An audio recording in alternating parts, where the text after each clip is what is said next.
Very much, Chris, and good morning everybody, and thank you to SRNT for inviting me to talk this morning about technology and smoking cessation. And I gave it this title really to indicate that sometimes it's very easy for us to get blinded by all the bright and shiny new technologies looking for problems to solve. But when we do this, we tend to lose sight of what we know to be effective and what we know works. And if we leave it up to the technologists, to the technology experts to get into this field for us, again, what we know works, what we know to be effective tends to get left behind. So really, I'm going to talk this morning about some of what I think are the major trends in technology and health. And I'm going to try and relate that to what we know works in smoking cessation.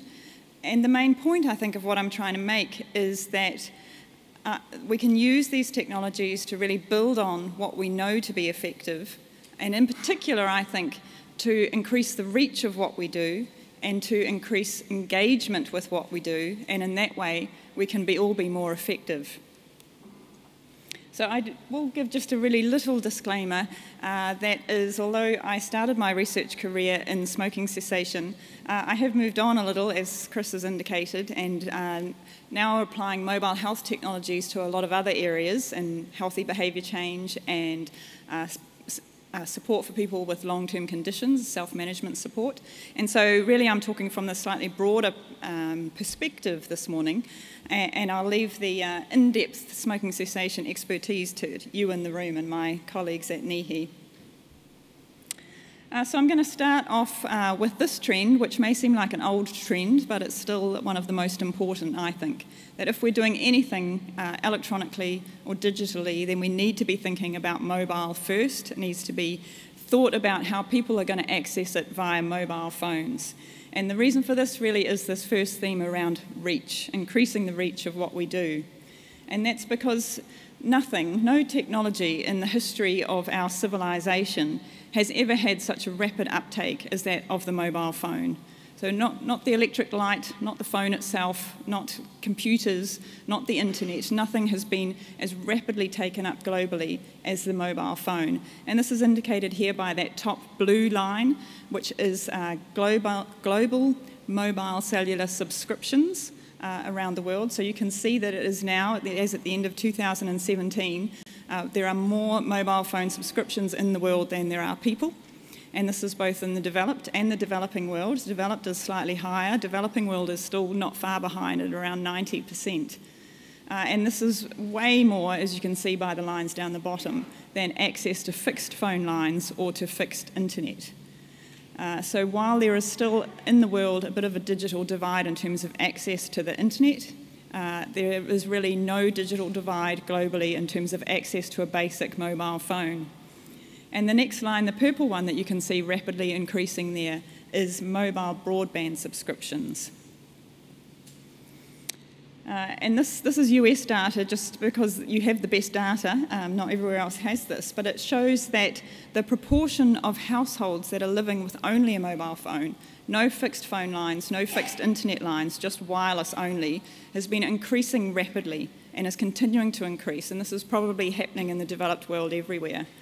But even more importantly, those households that are wireless only tend to be those who are living in poverty, those without health insurance, those without a usual place for medical care, and those who are not undertaking any preventive activities. So the reach into these sorts of households has got to be mobile. We do need to be mindful, however, that there are places in the world that still have issues with connectivity and do have issues with access to mobile broadband. So there is still perhaps a digital divide in some places in the world in terms of access to smartphones and to mobile internet. Although, again, with US data, we can see that in the developed world, this is not always the case.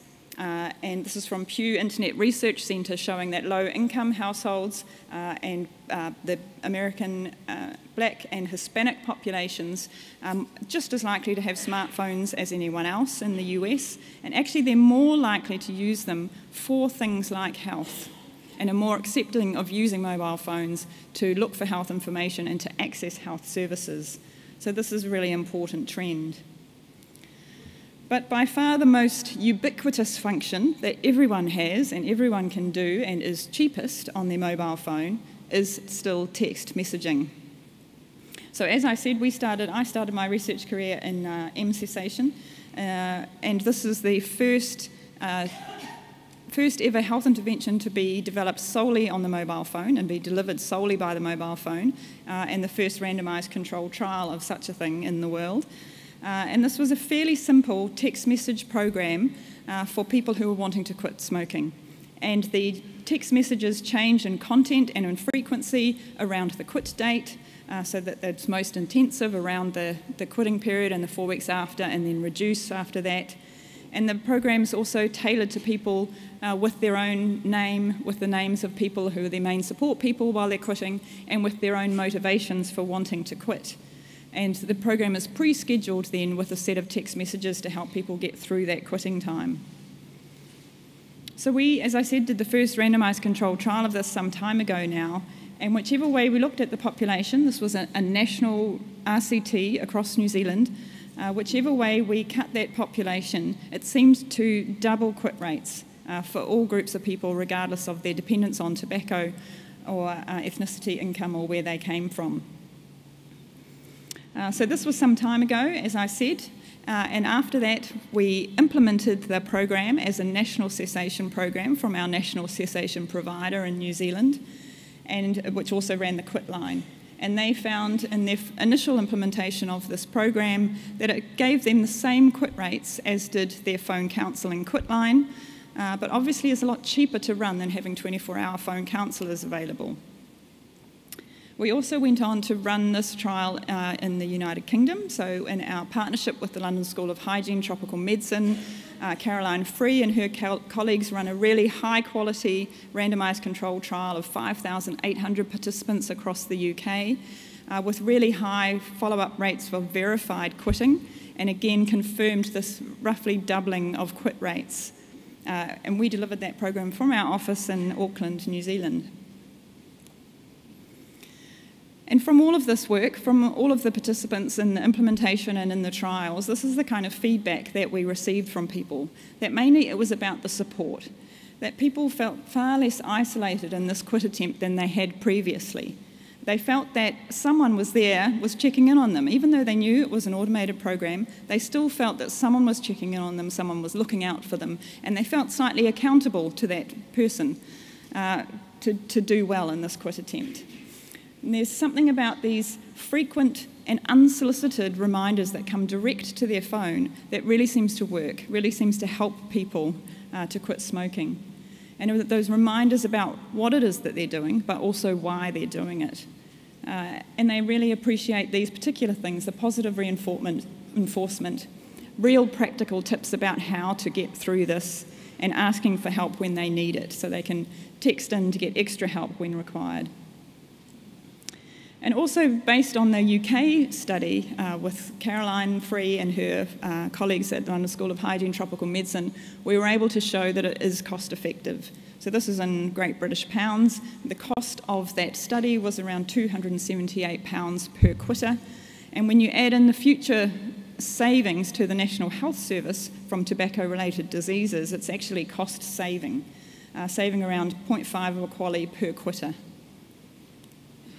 So as Chris said, we've gone on since then to do the Cochrane meta-analysis every year of the many studies that there are now. The latest one is now a couple of years old, but there were 12 randomised controlled trials with 6-month quitting outcomes that could be pooled, and we were able to show that this is really effective. So all of these studies actually still involve text messaging, I will say, and the risk ratio there is 1.67. So we must be about due to update that Cochrane review. But basically what we've shown is that messaging works, as I've said. It's very direct and very personal when it comes to you on your mobile phone. You don't need to do anything. It's proactive on our part, the program's part, to send these unsolicited reminders. As humans, we seem to be really well trained to actually look at text messages. If you get that beep on your phone, you look at it. And it can come at just the right time. We can try and make sure that those messages come in the moment when people are most likely to need it, It can be very personalised, very tailored to the individual, and it can be ongoing. Once you've set up a program like this, it can be quite cheap to keep supporting people for as long as they need that support. And as I've said, it's a lot about the social support. But still, despite this, there's not a lot of really large-scale national implementations in the world of such a program, even though it's been proven to be effective. There's a few of us who have been working with the World Health Organization and the International Telecommunications Union to help ministries of health and governments to implement large-scale and national-size mCessation programs. And we've written a handbook. We're just updating that handbook at the moment that the WHO is giving out to ministries of health, which is a bit of a how to implement on a large scale an mCessation program. And some of the lessons that we've learned there are about the importance of a really, really good promotion to the population, how easy registration needs to be for people to do it, and as I've said before, it needs to add that really practical value to people so that they want to do it.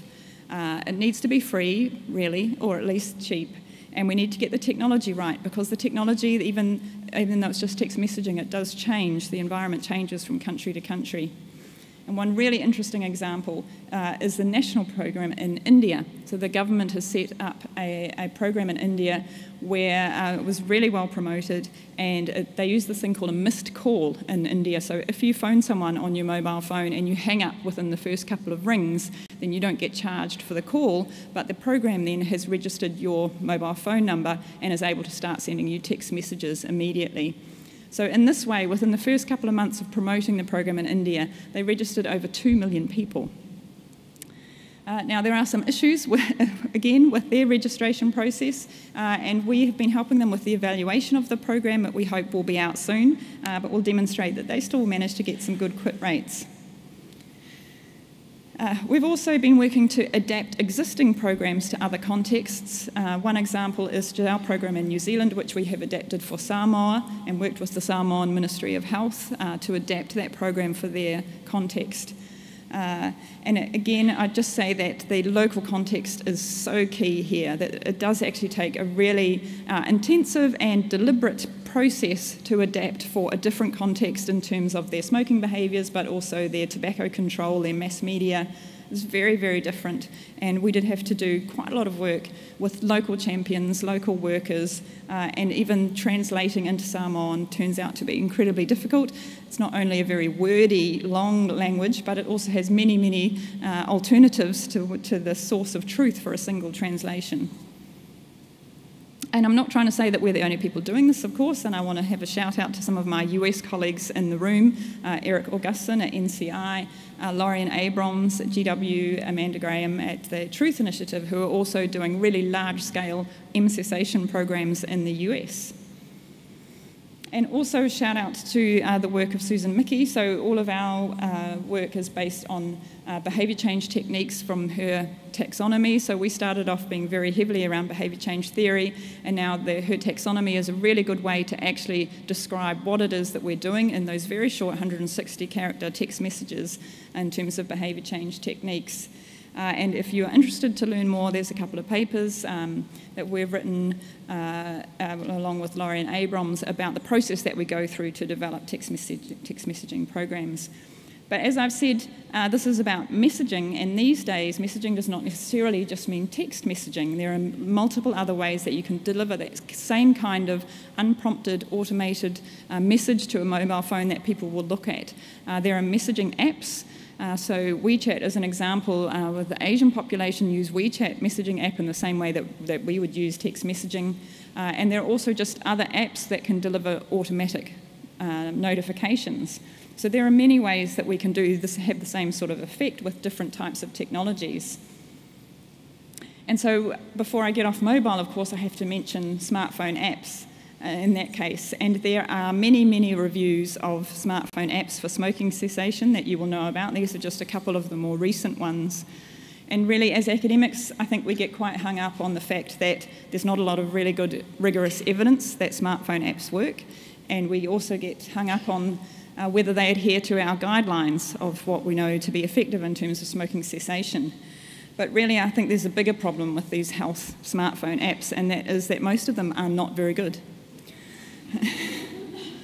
And the ones that tend to be engaging of the public and downloaded tend to be the ones that are not evidence-based or promote things that we know don't work. And the ones that are evidence-based and are really trying to stick to the guidelines tend to be not very engaging. And if people are not using them, then they're not going to work. So there's a lot of work still to be done, I think, on good smartphone apps. There are some good ones out there, and there are a few now that are actually using what I've said we know works. So there are some smartphone apps that use messaging and use automatic notifications, and I feel those are likely to be more effective. So I'm going to move on now to some of the other technology, some of the other trends in technology that I think will help us to increase the reach and particularly actually now more the engagement with what we do. So the first one is artificial intelligence, although a lot of people are now flipping this around and calling this intelligent assistance, which I think is probably more where we're going in terms of smoking cessation. Because one of the big things now at the moment are chatbots using artificial intelligence, and this is perhaps one of the most famous. This is Woebot, which is a chatbot on Facebook Messenger for people it's around mood and trying to help people who have issues with mood. It's really fun. Actually, if you haven't done it, you should join up and do it. Because it gives you a really good understanding of what a chatbot is about. And chatbots can be, there's quite a spectrum from very, very simple, where they are giving you the responses and you're only able to choose from a small number of responses to get the next response back from the chatbot, through to ones that really do use a lot of artificial intelligence and are constantly learning and improving and are able to respond to a much wider group of responses. And there are some chatbots that are being developed in smoking cessation. There's a couple out there at the moment which are fairly simple, very much on the simple end. I'm not quite sure how well those are working, but I think there are a whole lot more in development. I think NCI, Eric, are developing a chatbot for smoking cessation. And I think what we would like to do, it's really the next logical step from the kind of messaging programs that we've been doing, where our messaging programs are set at the start and they have a set format. They can be two-way, but the two-way is very structured. We tell them how to text us in with keywords and then they get a response to that keyword. The thing with chatbots is that they can be much more conversational. And as I've said, what people tend to get from our messaging programs is that feeling of social support. So the theory is that in a much more conversational situation like this, that people will feel even more supported. And that even though they know, again, that there's not really someone behind it, we've had a lot of people trying to have conversations with our system. So I think that a lot of people will find this more conversational context actually more useful in terms of support. And what we'd really like to do is a head-to-head trial of our current smoking cessation messaging programs, which we know are effective, with a chatbot with the same sort of messages, and see how that works. And the next step beyond chatbots are avatars using artificial intelligence. This is from a wonderful New Zealand company called Soul Machines, who have developed emotional avatars. And I don't know if you have seen anything around how the apes on Planet of the Apes have been developed, but it's along these lines. Soul Machines was started by an engineer who worked on Avatar, the avatars in the Avatar movie, before he went into this kind of work. And so basically these avatars are built from the inside out. They're built from the very, very good understanding of the brain and the neurons and the connection to the facial muscles. And so these avatars are actually able to comprehend, if you like, emotions from the person that is talking to them, and they are able to respond with emotion as well. So they have all the facial expressions of all the emotions. And so, as I was saying, the next step in this sort of conversational context will be having a conversation with someone who looks and feels like a human and who is able to respond to your emotion and to give you that sort of emotional response back. Again, could have a whole new dimension. So these, if you want to look this company up, there is a wonderful TED talk by the founder with a baby, which was the first avatar that he developed, and he's giving the talk and he walks off stage and the baby actually starts crying because it can't see him anymore. But it is being used in health. They've developed an avatar which is being used in Australia as the Disability Support Services Help Desk. sort of person. So when you go online for help with your disability services, you get to talk to one of these avatars. So the next trend I was going to talk about is around sensors and wearables. And the wonderful thing about sensors is that they are getting smaller and smaller and cheaper. They're getting more accessible and available and also more wearable. And so the potential uses for these are just expanding exponentially. So to give you some examples, on this slide we have the contact lens, which is able to do continuous glucose monitoring for people with diabetes. We have a patch which is just the size of a plaster, a band-aid, that you put on the chest and is able to do continuous monitoring of things like heart rate, blood pressure, oxygenation, respiratory rate. The small temporary tattoo there on the skin, which is able to look at galvanic skin response, temperature, sweat, that kind of thing, to give you an idea of a person's stress response. So, you know, wouldn't that be great if you're able to tell when one of your ex-smokers is becoming stressed and you're able to send them messages around other ways to deal with their stress other than smoking. But the sensors are also being put into fabrics and into actual clothes. The one at the top there are diabetic socks for people with peripheral neuropathy, which is able to pick up early signs of injury to the foot or of diabetic ulcers developing. And then at the other one on the top there is the Proteus pill, particularly used at the moment around medication adherence. This pill has a very, very tiny chip in it, and so when pills are swallowed, it actually talks to the patch there, which is worn again like a band-aid on the skin, and so you're able to pick up the metabolites. You're able to determine the fact that the pill has been swallowed and is being broken down in the gut. And again, there's a whole service around that on a tablet or a mobile phone that is picking up whether people are being adherent to their medications, but the potential uses of something like that are huge for us and for everyone. But the great thing also about these new sensors is that it's mainly passive data collection. So as researchers, you will all know that requiring your participants to actively give you their data in some way is always a challenge. It's always difficult. And even by mobile phone, if you're asking them to fill out a form, you're going to lose a whole lot of people and a whole lot of data. So where this field is going is passive data collection, so that they don't have to do anything, but the data is collected anyway.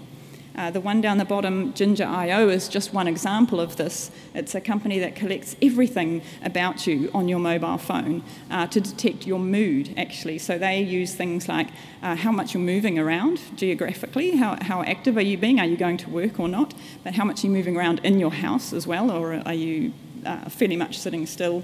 You know, how many calls are you making? What's the tone of your voice in those calls? How many social media posts are you posting? And what is the tone of those social media posts? How many emails are you making? And they pull all of this information together passively just off your mobile phone to detect early deteriorations in mood for people that have mood disorders, and then, of course, to provide them a service around that, to provide them with a messaging program to try and help get them out of that spiral of depression. And then, of course, sensors are also going into machines and into our homes. And, of course, people don't want just loads and loads of sensors telling them loads and loads of data. But those sensors can all be wrapped up into a package that can then be delivered to the person or to someone else in their family around how they're doing. Because it's not just the sensors giving us loads of data that's going to work. It's what we do with that data. It's providing sensible, intelligent information back to the individual about what they can do based on that data. So people want to have you know, information in the moment. So, for example, this one here. This is the AliveCore ECG, which is just a sensor on the back of your mobile phone, and if you do an ECG tracing, it can give you immediate feedback on whether that is normal or not. Timmy at the top there is a sensor that researchers realised could give parents warning of when their child is about to have a seizure, and actually send a message by a mobile phone to the parent to let them know to keep their child safe. Or there are a lot of programs now that will take all of your wearables and sensor data and put them together into something that you can use, so that the wellness index at the top. So bring all of that data together and turn it into a number that will then tell people whether they're improving or deteriorating. And down the bottom, Propeller Health is combining the data from a smart inhaler for people who have asthma with environmental data, climatic data, to give people information about their own asthma triggers and then when to and how to avoid them when climatic conditions are like that. And we can use this definitely in smoking cessation. In fact, there's a very smart young man just outside the door there who has done so already. If you haven't seen this, go and have a look. Nicotrax is a smart cigarette lighter. And so from that, you're able to collect information about people's smoking behaviours, so where and when and how much people are smoking, and to map that and to give people some feedback on their own smoking behaviour that will then help them, and designed a program around that about how to help them quit smoking based on their own behaviour patterns. And the possibilities for this are just huge. This is a slightly different one. Which is not so much a wearable, but about titrating the dose from nicotine patch to be higher when people need it most, such as first thing in the morning, and lower when it's not needed so much. And again, having a program, a smartphone-based program based around this that will help people with their own individual behaviour pattern to quit smoking. So some great ideas there. And the next obvious step from having all of this information, having more electronic data from people, is being able to use it smartly, as I've said, to do great things. And one of the next main trends about where we're going in health is around predictive analytics. Just to give you a couple of examples that are not related to smoking cessation, this is a program that we're doing in my hospital in New Zealand, where someone hits our hospital door with a stroke, with the symptoms of a stroke. We're now able to take all of the information we know about that person at that point in time, and we compare that to every other single person who has come to our front door with a stroke, which is thousands of people every year. And from that, we're able to predict for that clinician and that family what is the odds that this person is going to be able to go home again without any care. What is the odds that someone is going to need increased care, and so we can start working on what kind of home cares they're going to need. What is the chance that this person is actually going to not be able to go home and is going to need to go into care at the end of this admission. And provide really useful information, not so much like this, where it looks a lot prettier than that now, the information that we provide back to the clinician, that the clinician can then provide to the family about what is the likely outcomes for their family member and what do they need to be getting on and organising. And this is work from IBM, from the Watson research group, where basically they are doing the same but on a much larger scale. They're taking all the health records they have, for example, with people with heart failure. They do this analysis work around patient similarity. So again, they look for all the records that they have of someone who looked like you at a particular point, at some particular point in their trajectory. They had all the parameters that you have. And then they look at what were the pathways. So the people who had the best outcomes, those are the green lines going along the top, what was the pathway that they took? What was the next treatment that they had? And then what was the next treatment after that? And what was the next step after that in order to get those best outcomes? And the people who had the worst outcomes, these are the steps that they took, so that you can use this information to make treatment decisions about what should be the next best steps for your patient. But imagine if we could also be showing this sort of thing to patients, and we could be saying, okay, so you're coming in with COPD, with a stroke, with heart disease. You know, the best outcomes, see this path here, were for the ones who gave up smoking, and this is what happened for these people, and this is what happened to the people who didn't give up smoking at this point, at that very teachable moment where they've come in with a smoking-related condition. Or, as we heard about yesterday from Laura, if we can also put in there the genetic profile, the genomic profile for someone, and say these are therefore the best treatments likely to work for you based on what has happened to people with similar information to you in the past. And so all of this is going to help us to build more personalised programs for individuals, and programs that are more responsive to that individual's pathway over time. And this is one of the other great trends in technology, is around personalisation, personalised health. So currently what we do is we try and provide personalised programs, but in a very structured way and at one point in time. So this is an example of a text message, a simple one-way text message program where we're giving health information to pregnant women and mothers and their family, anyone in their family, up until the age of the baby is 2 years old. And what we do is ask a very small amount of information from that individual at the beginning. We ask them about their main cultural group. We're focused on Māori, the Indigenous population of New Zealand, Pacific, Asian and South Asian immigrant groups. We ask them if they'd like it translated or in English, if they are the mother or if they're someone else in the family. And from that, they get allocated into one of 16 different versions of our program that are the messages are culturally adapted and appropriate and relevant and translated and appropriate to that individual. And we also tailor it then in terms of their name, the baby's gender. It's chronologically appropriate, so we ask them their estimated due date or the date of birth, and we give them messages that are relevant to that stage of pregnancy or age of the baby. And as I've said, to the culture and language and so forth, and there's some examples of the messages. But this is all done up front. At one point in time, we collect this information and then we schedule the whole program of messages. The other thing that we've done, this is another example from a text message program again that is around self-management support for people with poor blood glucose, where we felt that one of the important constructs of what we're trying to do is help people to feel more in control of their diabetes. So we gave them control over their program. So they get to select from a very modular program what type of messages they would like to receive. They get to select whether they want to hear about exercise, healthy eating, stress and mood, whether they want blood glucose monitoring reminders. And if they do, they can text their glucose back in and we'll graph it for them.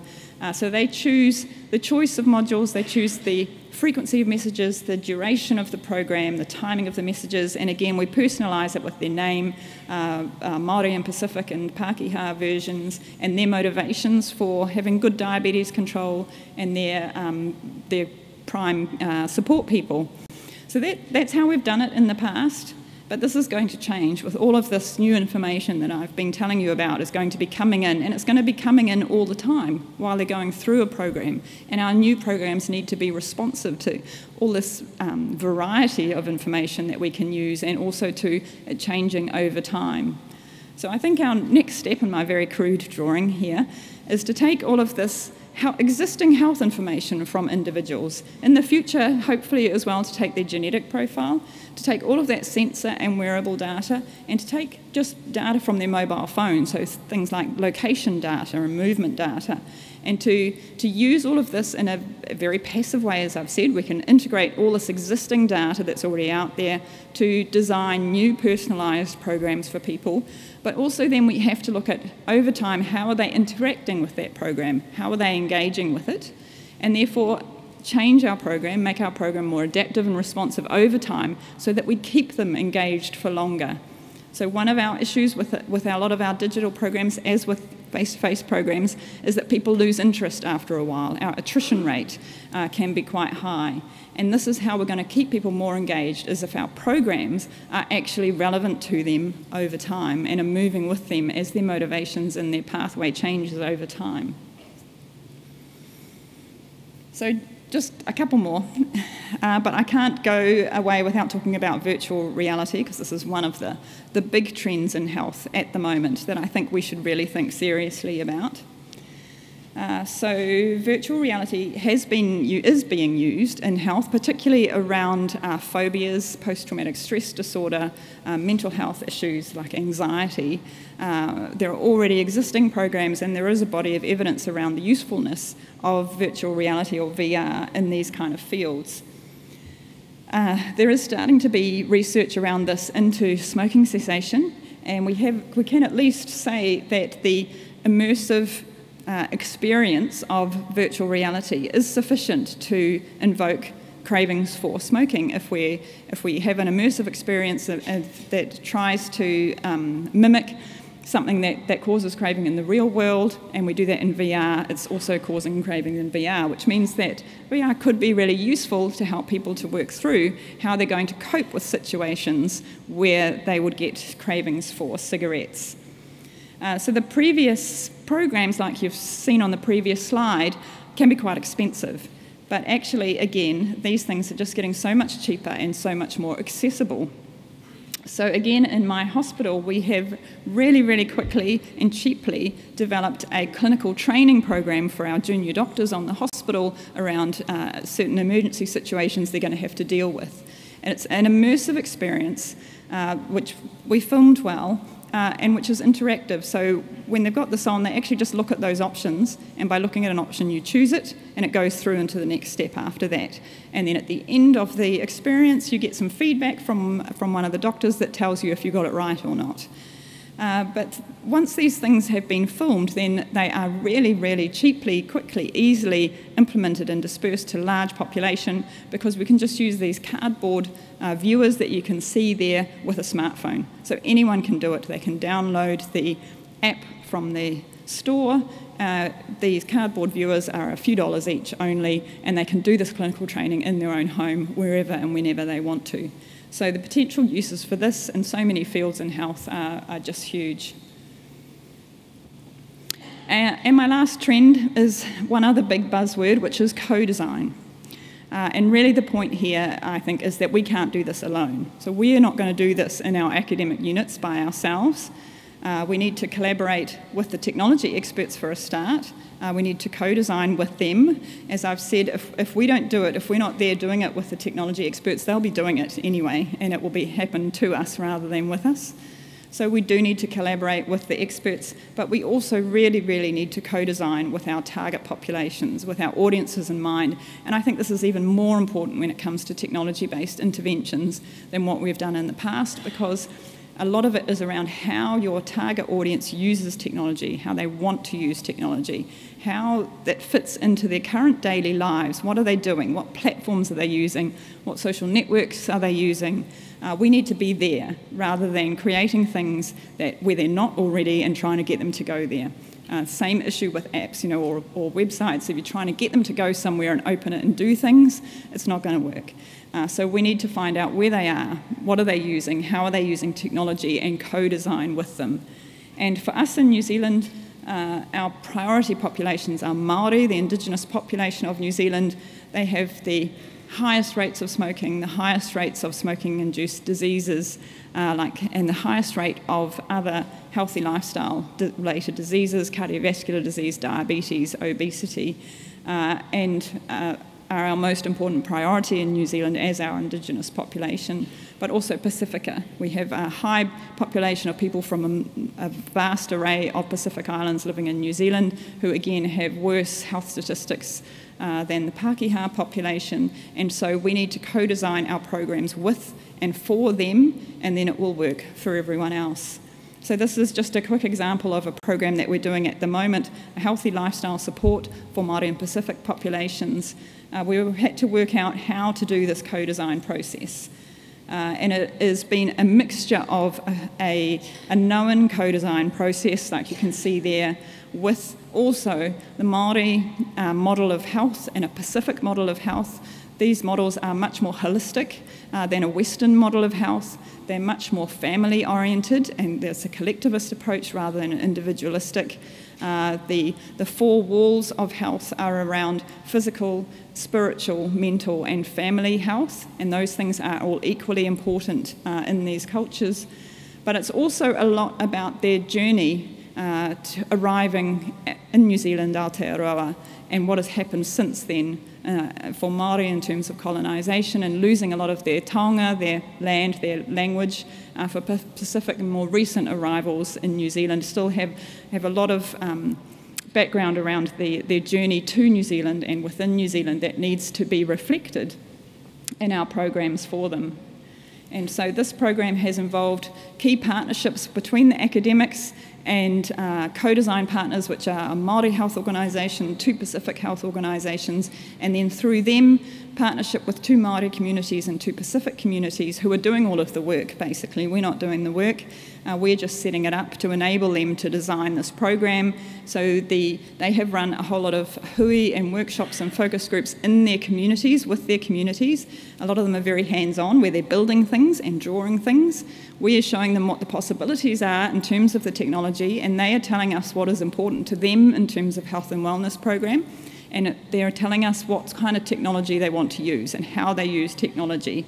We're giving them ideas, and they're coming back to us saying, we want to do it like this. We're translating that basically into a technology-based program based on what is important for them, but also underpinning it is our expertise in behaviour change techniques and the technology. And together we have been working on design of smartphone apps, and then again taking that back out to the community for them to play with, to work out exactly how they want to do it. And what we have ended up with are two quite beautiful apps, I think. A Pacific app and a Māori app that are based around wellness and based around the things that they tell us that they want, based around the imagery, is a lot based around that story of a journey that I mentioned before. And we are now back out in those communities. The community partners are recruiting clusters because they want to do this as groups, of course, not individually. So we're just about starting a cluster randomised trial where groups within these communities are going to be using this app, and we're collecting a number of outcomes to see how effective it's going to be in terms of health and wellness. So really those were the big trends that I wanted to try and cover. There's plenty more that I haven't covered, and I'm happy we should have some time for questions.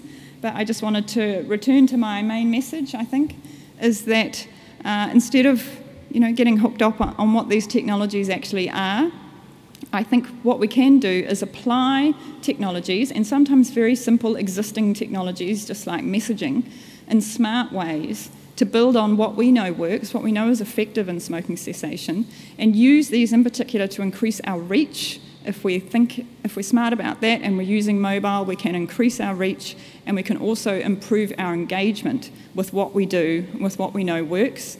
And in that way, we can all be far more effective in helping people to quit smoking. So thank you very much.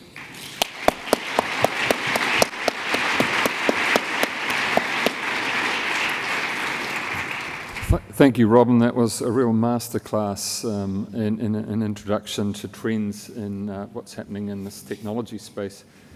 So we have time for some questions. So do we have any? Yes, we have some. Jonathan, would you like to start off? Thank you. Thank you for this wonderful presentation. It's really exciting to see technology highlighted here at SRNT for smoking cessation.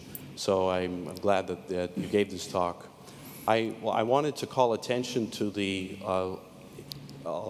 large degree of research activity that's going on in smartphone apps. Janet Beckham at Duke, Roger Villadarga at Duke, Jennifer McClure at Kaiser, and our group at the Fred Hutchinson Cancer Center in Seattle. We have the smartphone Smart Quit program where we're finding that very, very promising quit rates. And the issue of engagement across all technologies is pervasive. And we developed an I Can Quit program that we're testing now with 2,000 people across the country, and we're seeing a lot of engagement. Great. So I think that is important to highlight how much activity is certainly in the United States that's funded by NIH for smartphone apps. You also made the point about technologies that are already existing, and I want to call attention to websites that have been around for 25 years, and most people access them through their phones. They also are showing effectiveness, and they're already available. We just published a study in addiction with showing 25% quit rates at 12 months, both in smokefree.gov, the most accessed website in the world, reaches 4 million people, and with our program, WebQuit. So I think that's another technology that is very worth using, an option for people. Thank you. Absolutely, thank you. So as I've said, we do the Cochrane meta-analysis, and so you'll see that it was only 2 years ago when we did the most recent search, and there were no RCTs with 6-month outcomes on smartphone apps. So we're about due to redo that, and I expect that there will be, this next review might actually focus a lot more on smartphone apps, which will be fantastic because, as you say, there is a lot of research activity has been going on and a lot of studies that are now getting published, which is fantastic to see. And I really hope that those smartphone apps, really do make the most of what are the benefits in terms of the technology, which, as I've said, I think is reaching out to people rather than just being passive, but in other ways, passively collecting data as well, so that people aren't having to do a whole lot of extra steps. I think those, when we're doing those kind of things with our smartphone apps, yes, they will definitely be effective because we know how to deliver effective smoking cessation, and what we're trying to do is increase reach by using smartphones, but you need to use the best things about that technology as well. So being actively reaching out to people and passively collecting data from them, then people will be much more likely to use them. And I'm glad that you mentioned websites as well, because really that is what my first point is about, is that we've been doing websites for a long time, and we know that they work, but we know that now people are wanting to access them on their mobile. So if you're not designing websites to be usable, user-friendly on a mobile phone, then you're really missing people who will get very annoyed with them very quickly when they're trying to access them by mobile phone. So that is really a big point about what I'm trying to make around the mobile first, so thank you for that. And I think here you have such great opportunity here in the States with some of these really big cohorts that you already have visiting websites and using technology, which is really great to see. I do a bit of work with the Truth Foundation with their Become an X website. And one of the great things you can do now with technology is you can test things really quickly and easily. So we're looking at new messages in that research, and basically they can do A to B testing, like we've learnt from Google and Amazon and other big companies who do this all the time, that you can just turn a message on and thousands of people will see that for over a week, and you can see and then you can change that message for the next week, and another 1,000 people will see that message in the second week, and you can compare those two groups and see which ones get the better outcomes. And that sort of A to B testing we can do through websites is an amazing thing that allows us to test things a lot quicker than what we have previously done, which is a great benefit of technology as well. So thank you for that. Thank you very much for your presentation. I learned a lot listening to you. But some of the challenges with using apps is trying to make general solutions to people with individual differences. So while reading up on the tobacco industry, I noticed they use something they call psychographic segmentation, which is basically targeting people based on their personality and their interests. So I was wondering if you've explored trying to build this kind of framework into the apps so that people with different types of personality or different types of interests are going to get specific types of messages, and see if that will affect the response of the participants. Yeah, so we haven't done it so much in apps, but as I was just saying, that is really easy now to test different types of messages for different segments in your population really quickly and easily using technology. So, if the tobacco industry can do it, there's no reason why we can't. And, Google and Amazon and everyone else already know this and are already doing this as well. So there is a lot of work already being done. It's not by me, around that sort of segmentation of the population and their different desires, different motivations, and providing them with different messages. So it's very easy to test that using smartphone apps or websites now. So I really encourage that. With our text messaging programs, just to be honest, what we have found when we always start off thinking that we're going to have to do a lot of different types of messages for different types of groups, and we start off segmenting our population quite a lot. And during our pre-testing phases, we actually end up cutting that back majorly. So we actually find, particularly with something as short and succinct and to the point as text messages, that actually we don't need to do that so much, that a program that has some personalisation and some tailoring within it is actually relevant for the vast majority of our population in New Zealand anyway. And so we always actually end up coming back to a more simple program that is actually personalised with people's names and people's motivations, but otherwise is the same kind of message, and that seems to work really well.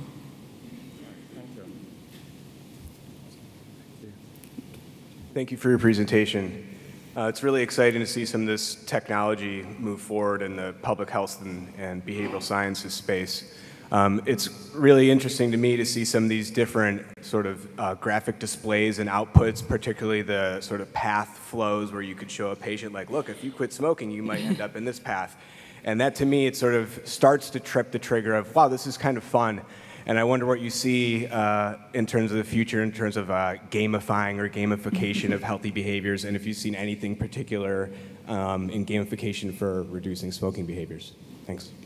Yeah, absolutely. That's a good one. And I'm not an expert on gamification because you have to do gamification really, really well for it to work. If you do it badly, it looks really lame compared to real games that people can be using. So I do not profess to be an expert on that. But I think, yeah, the potential that you talk about is really interesting, and particularly, so we've done a little bit of work about heart risk forecasting, so showing people, things like what their heart age is at the moment based on their risk, and showing them how to play with that. And so if they change their smoking, if they change their salt, if they change their diet. So the potential to use that sort of thing around gamification, but for everything, I think is huge, and a lot of particularly kids will just love that. So yeah, work on that. That'd be great. Thank you. This gentleman. Morning. Thank you for your talk. I'm a primary care provider, and most of my older patients, above 65 or so, have cell phones but are unable to do anything more than answer the phone. Yeah. Do you have any recommendations for improving literacy in this age group? Yeah, it's a really good issue, but I think it's changing so rapidly, and the big thing that is changing that are grandparents. So grandparents who want to be in touch with their grandchildren are learning technology really, really quickly because they have to if they want to talk to their grandchildren. So they are particularly, using things like video, social networking sites to be able to talk with their grandchildren. So I think that will change really, really quickly. But there are a couple of things that you can do. One is that tablets are really, really easy for people to use more than smartphones. I know that's more expensive, but it's much easier on tablets to change things like font size and button size. But there are also programs specifically for mobile phones for the elderly who have some issues with their eyesight or their dexterity. So there are things that you can, there are, for example, apps that you can just download onto a smartphone to help people who are hard of hearing to be able to use a phone as a phone. And there are also particular smartphones that have programs for changing the buttons on them so that the buttons are easier to use for people who have issues with dexterity. So it's well worth looking into, what are some of the things that you can very quickly and easily do to help people use mobile phones. But I do think that is just going to change really, really rapidly, and it won't be so much of an issue perhaps in the future as the technology changes as well as the population ages. Population who already use technology age. Great. Eric down there. Eric. Hello, Robyn. Yeah. So first of all, thank you. As Chris said, what an amazing masterclass in health that you just packed into a short period of time. So very impressive. And also, what a great glimpse into the body of work that you and your team do. Lorian and I were just talking about how in the world does she get all that done? And feeling a little bad about ourselves, but that's okay.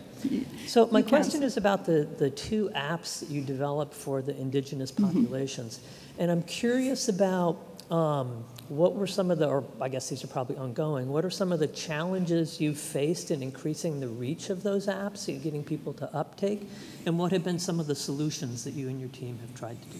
Yeah, so we're only just recruiting for that particular one at the moment, but so I can't tell you how well that's going yet, but I can tell you what our strategy is, and there are others here at the conference that could talk more about this as well. Maria Lane's down here.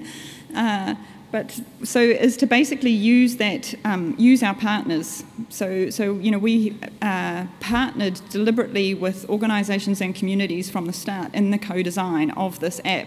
And the idea is that those communities will feel more invested in the success of this app because they helped to design it, and they really believe in it, and they want it to work. And so those communities are the ones who are recruiting participants for this study. It's not us.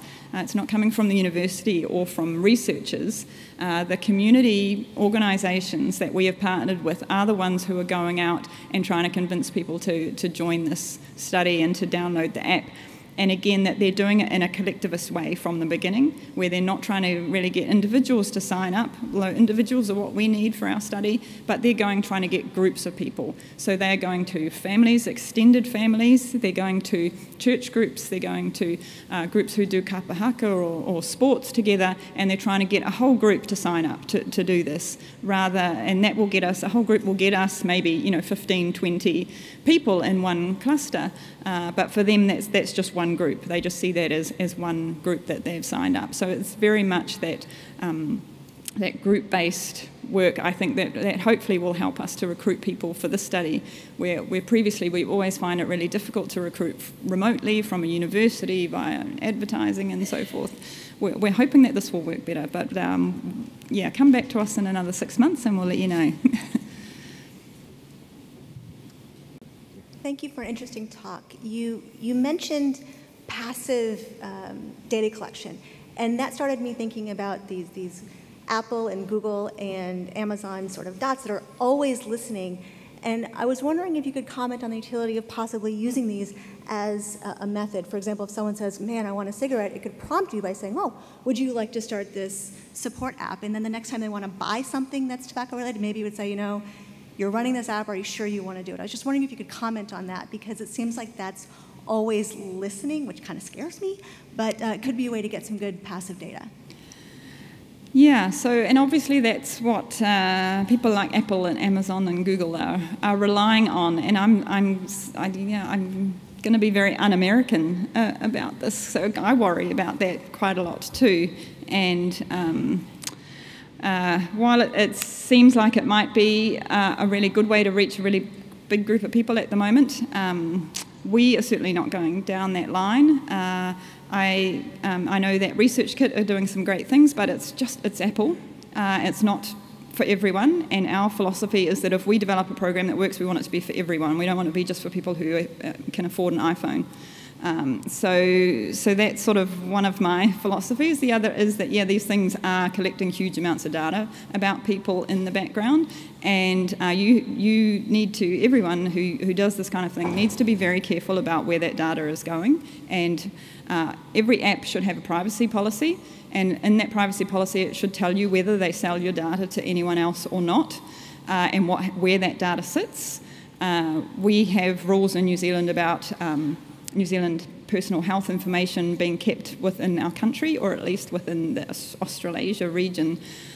So we do reviews of apps for groups in the health service in New Zealand, and that is one of the things that we do basically, is we read through people's privacy policies and see what's going to happen to the data, and then we advise people whether to participate in that or not, based on whether people are going to be selling that data on to other people or not, which in our very un-American way we're not very keen on.